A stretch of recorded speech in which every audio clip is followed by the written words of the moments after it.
I would like to talk about a chapter from this book, The Once and Future Worker, about possible unions of the future. So the title of the chapter is A More Perfect Union. And this isn't exactly like unions of the past. As a matter of fact, he refers to this as co-ops. And I think this speaks to the economic power that people at the top have against people at the bottom. So we know that if you don't have a college degree, you're kind of in trouble economically, and there's a lot of frustration. There's a lack of ability to negotiate on behalf of oneself if you are in the lower end of the income distribution. People can get stuck there. They can get stuck in poverty.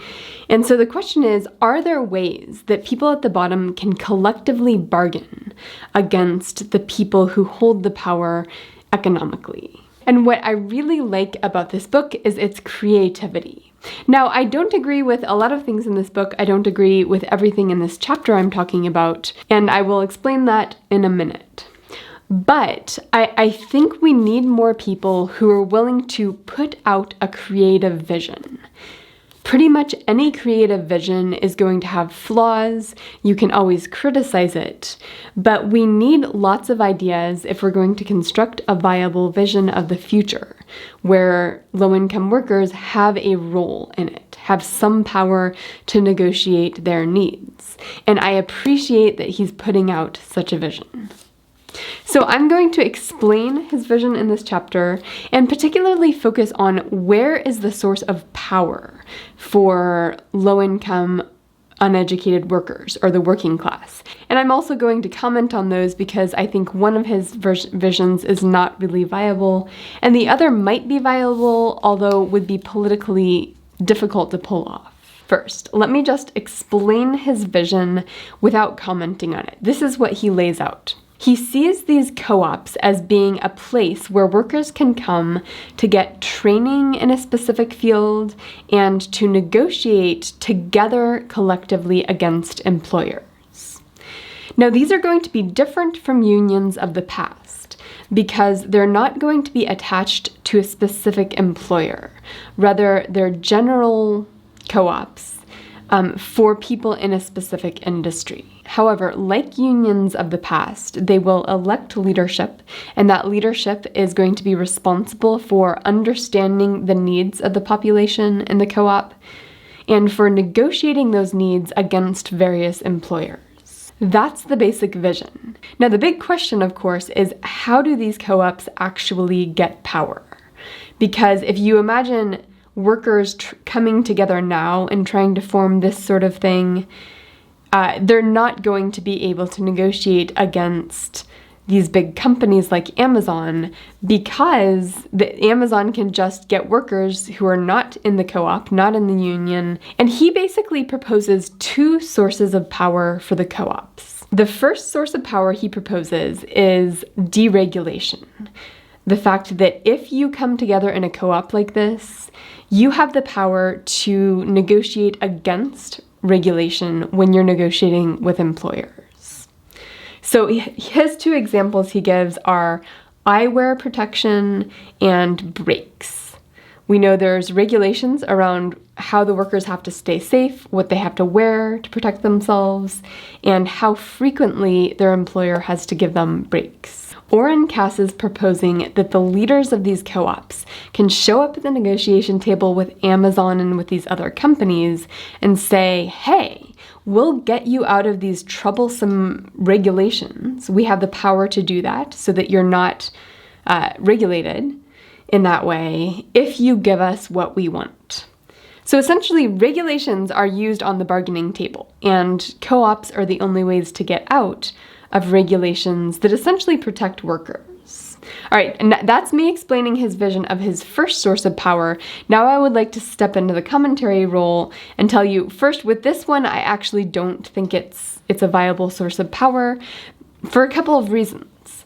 One reason is this actually creates an incentive to create more regulation. So if we look at the power imbalance in the United States, there are a lot of people in this working class category, and they do actually have voting power, even more so than the people who are in the elite. So it creates an incentive for the working population to vote in legislatures who are going to put unnecessary regulations onto firms. It creates this weird incentive that I think ultimately would not be healthy. It would create kind of dishonest regulation just to increase bargaining power for these co-ops. Now, that might be better than what we've got right now, because I do love the idea of these co-ops for reasons I'll talk about in a minute. But this does worry me about the use of deregulation as a source of power for the co-ops. And the other thing that worries me about this is that these regulations oftentimes really do protect workers. Getting rid of these regulations protecting workers in order to get other things that the workers want might not be in all of the workers' best interest. It might be in maybe a majority of the workers' preferences or best interest, but a lot of times these regulations protect a minority, and there's really good reasons for these regulations in many cases that I think it would be unhealthy for that to be a bargaining chip. Okay, that's my commentary. Now let me go back to explaining the other source of power that Oren Cass envisions for these co-ops. The second source of power is wage subsidies. Basically, Oren Cass argues against the universal basic income and in favor of wage subsidies that are given out through the co-op. So the workers cannot get the wage subsidies unless they belong to a co-op that has the power to negotiate on their behalf with firms.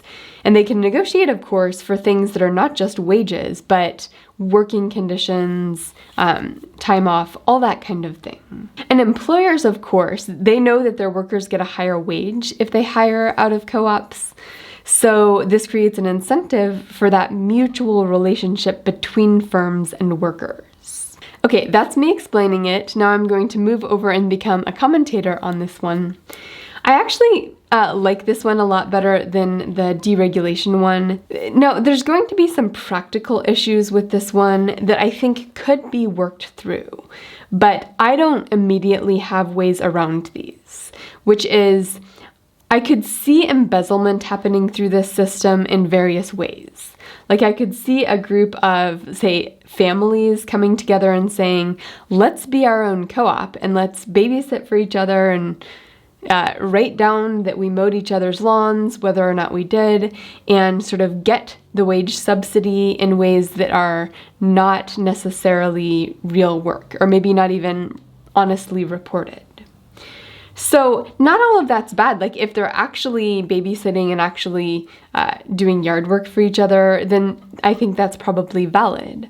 But if you have a group of families colluding on this, or people, maybe they're not even families, just people who want to game the system coming together to collude, I think that it could be gamed. Now, so those are the two sources of power. Now, I would like to talk about what I really like about the vision of co-ops, which is that we have seen a decline in sort of social engagement, an increase in loneliness.